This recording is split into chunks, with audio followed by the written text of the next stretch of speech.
আপনারা জানেন যে খুলনার সাংবাদিক মানিক সাহা হত্যা হয়েছিল। সেই সময় স্লোগান ছিল, আমরা বিচার পাই না, তাই বিচার চাই না। আজকে বাংলাদেশের অবস্থা কি সেই রকম নয়? আজকে বাংলাদেশের দিকে তাকালে দেখবেন সব জায়গায় শুধু সাংবাদিক নয়, নানা ধরনের নির্যাতন, নিপীড়ন, চাঁদাবাজি চলছে। অথচ এই প্রশাসনের মিনিমাম কোনো গাত্রদাহ নেই।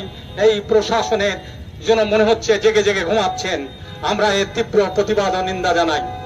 পরিষ্কার করে বলতে চাই যে সাতক্ষীরার একাধিক সাংবাদিক এর আগেও হত্যা হয়েছে। এর আগেই আমাদের এই শহীদ আলাউদ্দিনকে তার অফিসে হত্যা করা হয়েছে। এর আগে বিলালকে কলরায় হত্যা করা হয়েছে, কিন্তু সেই সব হত্যার কোনো বিচার হয়নি। সম্প্রতি সময়ে আবার কলরায় জাহিদুল ইসলামকে সেই রিপোর্টার্স ক্লাবের ভিতরে ফেলে পিটানো হয়েছে, তার কোনো বিচার হয়নি, শুধু একটি জিডি হয়েছে। কিন্তু সেই জিডি নেওয়ার পরে যে তদন্ত এবং সেই তদন্ত করে যে কোন ব্যবস্থা নেওয়া, সেটা নেওয়া হয়নি। আবারও বলছি, আমি আপনাদের কাছে বিনীত অনুরোধ করছি, এই প্রশাসন, এই পুলিশ প্রশাসন, আপনারা জেগে জেগে ঘুমাবেন না। আপনারা দেখেছেন যে 5ই আগস্ট কি পরিণতি হয় জেগে জেগে ঘুমালে। আপনারা দেখেছেন সন্ত্রাসীদের পক্ষে নিলে কি পরিণতি হয়, সেটা আপনারা দেখেছেন। আপনারা দেখেছেন যে ফাঁসিবাদের পক্ষে নিলে কি পরিণতি হয়, সেটা আপনারা দেখেছেন। আপনারা নিশ্চয়ই বাংলাদেশের মানুষ এই পরিণতি আর দেখতে চায় না। এই জন্য 5ই আগস্ট নতুন বাংলাদেশ গড়ার লক্ষ্যে আপনাদেরকে ওই মসনদে পাঠিয়েছিল।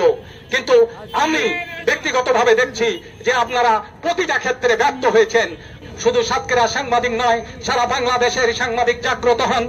তা না হলে ওই মানিক সাহা, ওই বালু, ওই খোকন, ওই শামসুর রহমান কেবল, ওই শহীদ আলাউদ্দিন সহ অনেকের মতো আপনাদের পরিণতি হবে। তাই আবারও বলছি যে আপনারা সারা বাংলাদেশের সকল ভেদাভেদ ভুলে যে আজকে যে সাতক্ষীরা সাংবাদিক সহ সারা বাংলাদেশের সাংবাদিকরা এক কাতারে দাঁড়ান। আপনারা এখন, তা না হলে সন্ত্রাসীরা এই বিভিন্নভাবে বিভিন্ন দলের ছাত্র সাহায় আমাদের উপরে যে নির্যাতন, যে হত্যার যে যজ্ঞ চালানো শুরু করেছে, এটা অব্যাহত থাকবে। আমাদের নিজেদের স্বার্থে, আমাদের নিজের বাঁচার স্বার্থে, নিজের মাথা উঁচু করে কথা বলার স্বার্থে আপনারা এখন জাগ্রত হন এবং নিজের বিবেককে জাগ্রত করুন। সাংবাদিকরা বাংলাদেশের চতুর্থ স্তম্ভ বলে স্বীকৃত, অথচ সেই সাংবাদিক রাজপথে দাঁড়াতে হয় তাদেরকে, তাদের রক্ত ঝরে, তাদের জীবন হারাতে হয় নৃশংসভাবে। আমরা তারই প্রতিবাদে আজ রাজপথে দাঁড়িয়েছি। আমরা দাঁড়িয়েছি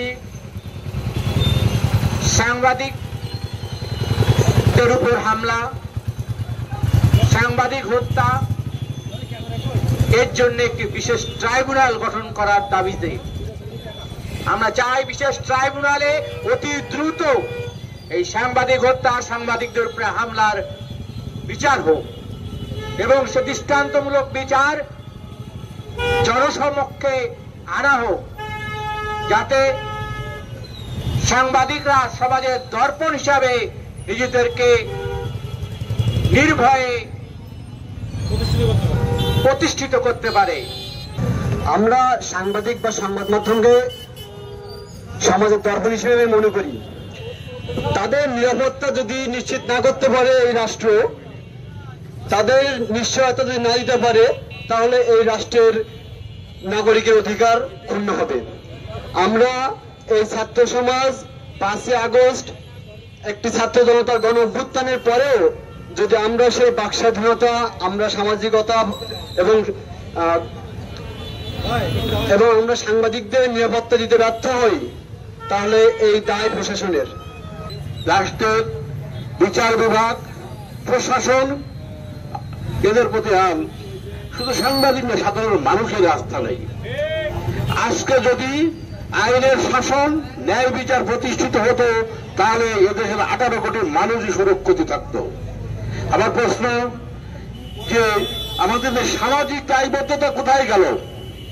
আমরা যে একটি অপরাধ চিত্র, যার অকাট্য তথ্য প্রমাণ সংগ্রহ কালেই আজ তুমিনকে যেই অপরাধীরা যে নির্মমভাবে পিটিয়ে কুপিয়ে হত্যা করেছে, এটা ভাষায় প্রকাশ করা যায় না।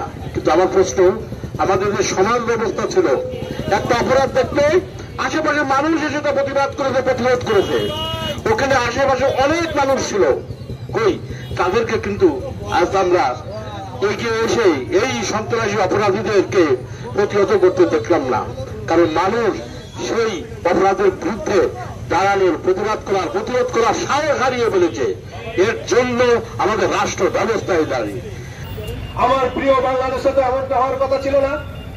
এই ইমরানরা আর সবাই মিলে, ছাত্র জনতা মিলে যখন জুলাই অভ্যুত্থানের মাধ্যমে একটি গণতান্ত্রিক বাংলাদেশের প্রত্যাশায় সমগ্র জাতি, সে সময় আমরা কি দেখছি, বিগত 1 বছরে 500-এরও বেশি সাংবাদিক নির্যাতিত হয়েছে।